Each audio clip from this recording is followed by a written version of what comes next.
Hello दोस्तों, इस video में आपका स्वागत है। मेरा नाम है विपुल मुकुंद। दोस्तों, आज हम जानेंगे जेनेरिक और ब्रांडेड मेडिसिन के बीच में एक तफावत क्या है, डिफरेंस क्या है।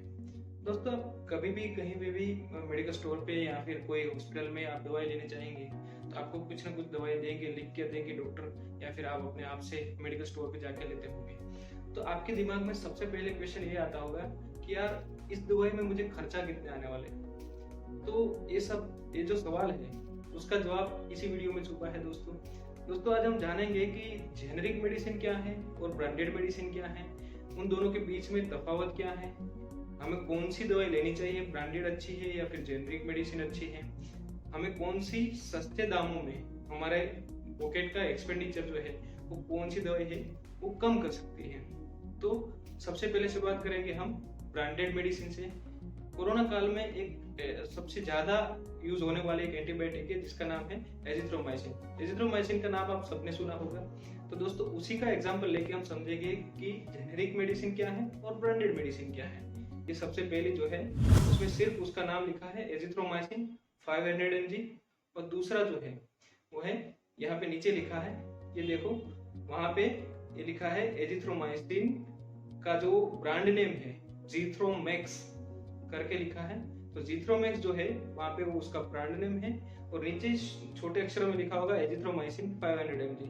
तो यहाँ पे समझने वाली बात ये है कि जो एजिथ्रोमाइसिन है वो जो भी एक्टिव फार्मास्यूटिकल इंग्रेडिएंट है, यानी कि जो दवाई है उसका ओरिजिनल नाम है वो नाम है एजिथ्रोमाइसिन, जिसको हम जेनेरिक नाम बोलेंगे, और जो उसका जीथ्रोमैक्स करके आया है उसको हम बोलेंगे ब्रांड नेम। अभी आप ये समझ लीजिए कि एजिथ्रोमाइसिन का ब्रांड नेम जीथ्रोमैक्स क्यों रखा गया। मैं आपको पीछे की स्टोरी बताता हूँ। कोई भी दवा है नई मार्केट में आती है तो सबसे पहले उसमें उसका क्या होता है, कोई भी कंपनी, दवा बनाने वाली कंपनी होगी तो उसके ऊपर रिसर्च करेगी, पहले नया मॉलिक्यूल बनाएगी, नई दवाई बनाएगी, नई दवाई के ऊपर अलग अलग ट्रायल करेगी, एनालिसिस करेगी। तो सबसे पहले क्या होगा, वो दवाई जो नई बनी है उसकी इफेक्टिवनेस चेक होगी, वो कितनी सही है, कितने इसकी साइड इफेक्ट है, और अलग अलग एनालिसिस करेंगी, और उसके बाद वो दवाई है वो प्रूव होगी कि हाँ ये दवाई सही है, ये दवाई हमें थेरापेटिक पॉइंट ऑफ व्यू यानी कि दर्दियों की सारवार के लिए हम इस्तेमाल कर सकते हैं। तो उसके लिए एजिथ्रोमाइसिन से हम समझेंगे। सबसे पहले एजिथ्रोमाइसिन थी वो 1970 के दशक के एंड में रिसर्च करी गई। प्लीवा नाम की एक क्रोएशियन कंपनी थी जिसके द्वारा ये एजिथ्रोमाइसिन बनाई गई, और उसके बाद उसको पेटेंट कराया गया 1981 में। अब आप ये सोच रहे होंगे कि पेटेंट क्या होता है।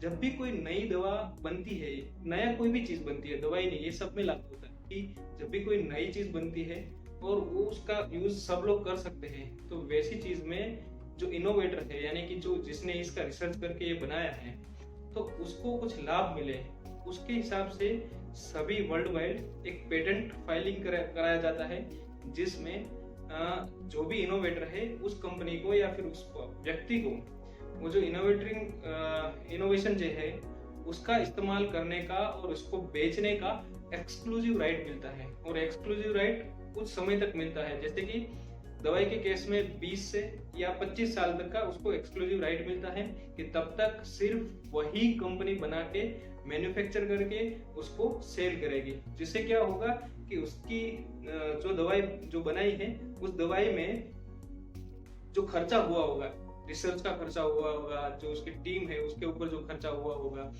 कुछ रिसोर्सेज लगे होंगे, या फिर उसके मार्केटिंग में जो खर्चा हुआ होगा, क्योंकि जब भी नई दवा जो भी नई दवा बनती है तो वो नई दवाई को डॉक्टर को समझाना पड़ता है, लोगों के बीच में जाना पड़ता है, और उसकी पूरी टीम होती है, तो उस मार्केटिंग के खर्चे को भी गिना जाता है। तो सारा जो खर्चा होता है वो बहुत बड़ा होता है, क्योंकि क्लिनिकल ट्रायल्स होते हैं, वो सब कुछ होता है। तो उसके कारण उस खर्चे को रिकवर करने के लिए उसको पेटेंट फाइल करने के बाद 20 या 25 साल की एक्सक्लूसिविटी मिलती है, जिससे उस दवाई को कोई भी दूसरी कंपनी मार्केट में मैन्युफैक्चर करके ना बेच सके। तो एजिथ्रोमाइसिन के केस में भी सेम ही हुआ। 1981 में उसको पेटेंट फाइल किया गया।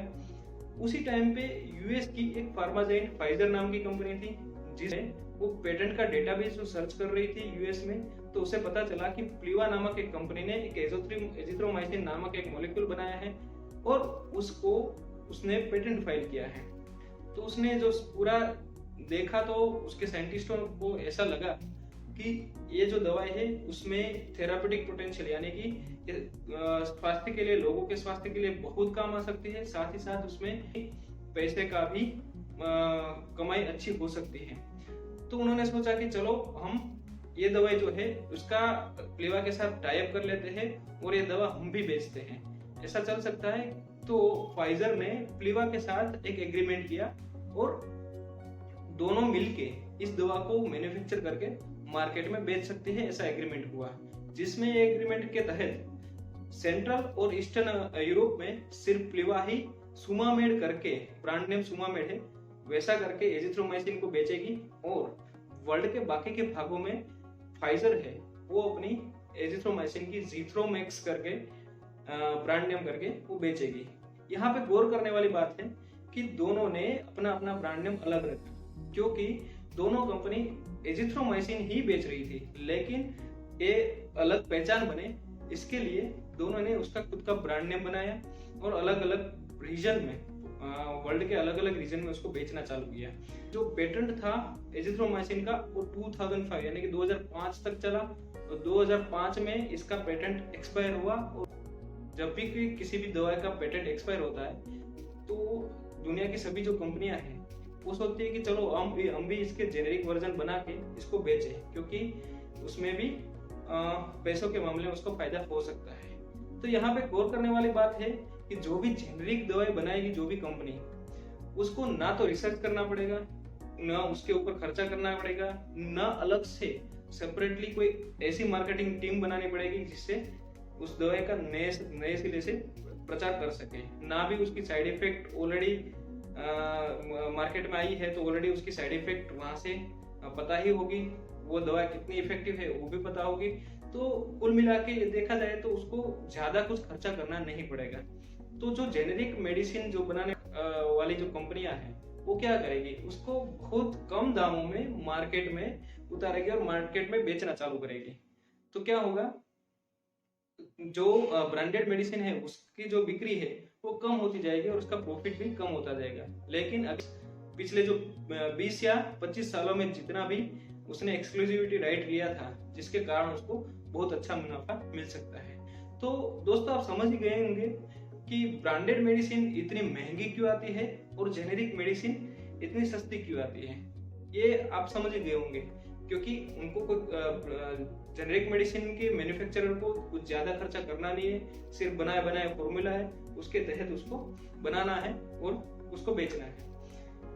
अब हम बात करेंगे कि दोनों जेनेरिक जो मेडिसिन है और ब्रांडेड मेडिसिन है उसके बीच में डिफरेंस क्या है, तफावत क्या है।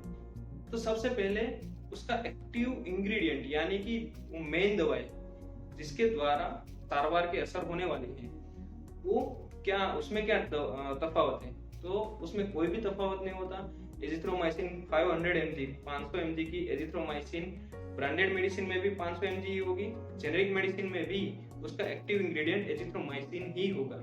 दूसरा जो डिफरेंस है जो इनएक्टिव इंग्रेडिएंट यानी कि एक्सिपिएंट। दोस्तों जो कोई भी दवाई बनती है तो सिर्फ 500 mg की एजिथ्रोमाइसिन अंदर नहीं रहती है, उसके साथ साथ दूसरे एक्सिपिएंट्स, दूसरे पदार्थ भी डाले जाते हैं जिससे दवाई का कुछ बल्क बने और वो देने के फॉर्म में आ जाए, मतलब कुछ पेशेंट्स है वो ले पाए।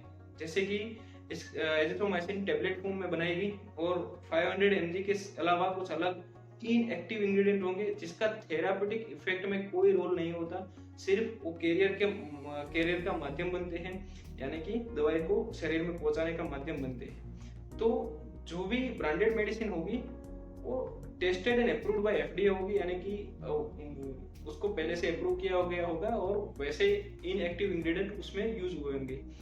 और जो जेनेरिक मेडिसिन होगी वो उसका इनएक्टिव इंग्रेडिएंट शायद कुछ अलग हो सकते हैं, लेकिन up to some extent FDA, US FDA ने जो इनएक्टिव इंग्रेडिएंट की जो मात्रा है उसका, उसमें कितना चेंज होना चाहिए उसका पूरा का पूरा एक क्राइटेरिया दिया गया है, उसके हिसाब से वो लोग चेंज कर सकते हैं।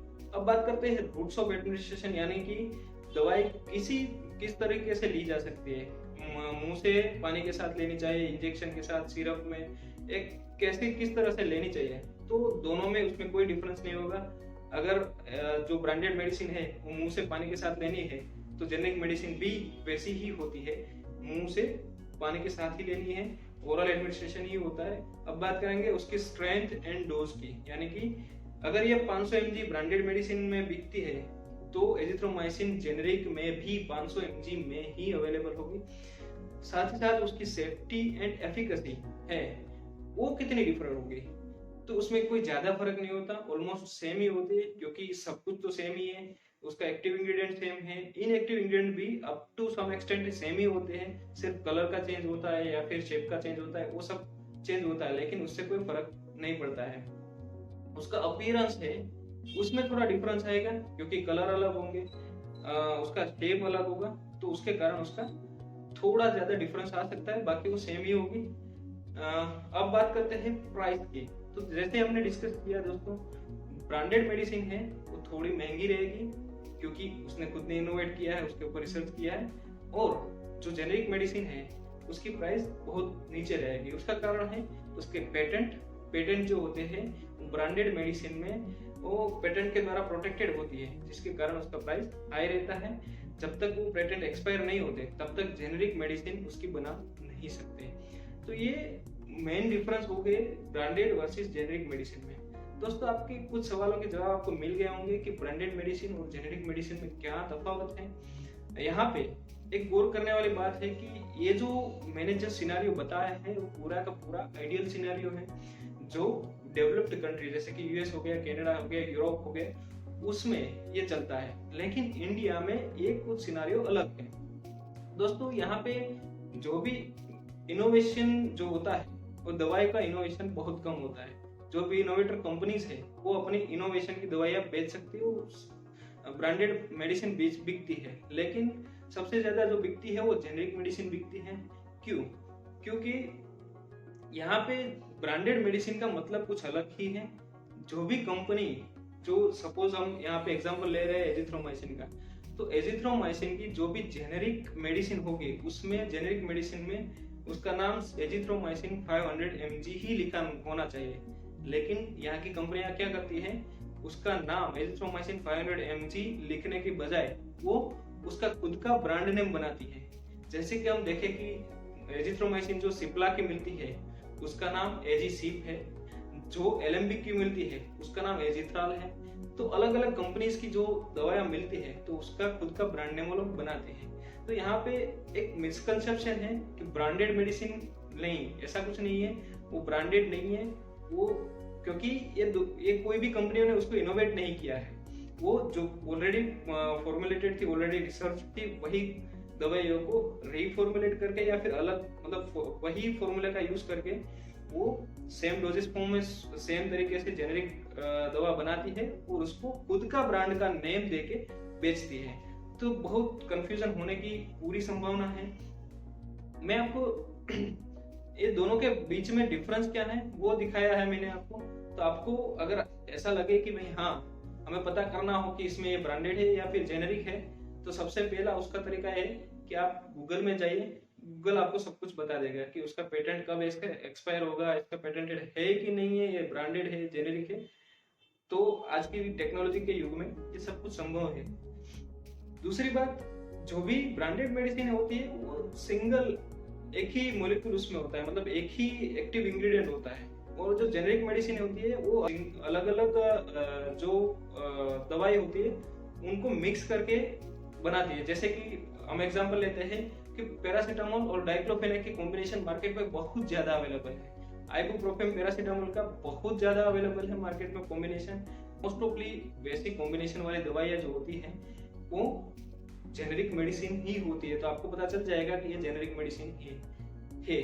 तो दोस्तों, आपको सब कुछ पता चल गया होगा कि जेनेरिक और ब्रांडेड मेडिसिन में क्या तफावत है, कौन सी दवाई लेनी चाहिए, कौन सी सही है, कौन सी गलत है। दोनों में से कोई भी गलत नहीं है दोस्तों। इसमें अगर आपके कोई सुझाव है तो आप हमें भेज सकते हैं। आपको क्या लगा, कैसा है, हमें कमेंट बॉक्स में बता सकते हैं। इस वीडियो को आपको अच्छा लगा हो तो आप इस वीडियो को लाइक करें, इसको शेयर करें, हमारे चैनल को सब्सक्राइब करें। ऐसे ही इंफॉर्मेटिव वीडियो हम हर हफ्ते लाते रहते हैं। Thank you very much.